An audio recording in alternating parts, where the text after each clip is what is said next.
Salam dostlar. Biz Boston pansionatındayız.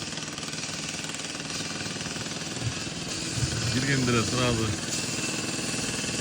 Buruşçapka közgü urmaktan en kımbat buruşçapkalar, en koğusu kornottu. Basayım ya ayağı tonken basayım.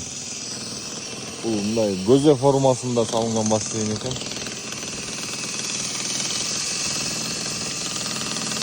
Buyakta kızıl işler жүрүп атыптыр. Buyakta konser, diskoteka oltuda ekan, o jakta tayfa ekip.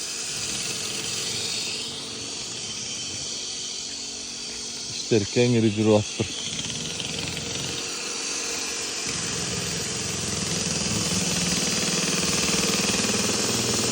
Buruşçapkаны көрдүңөр мү?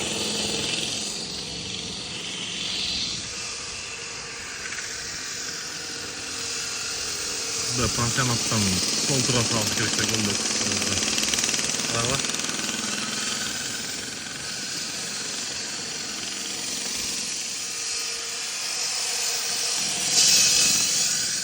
Bakın.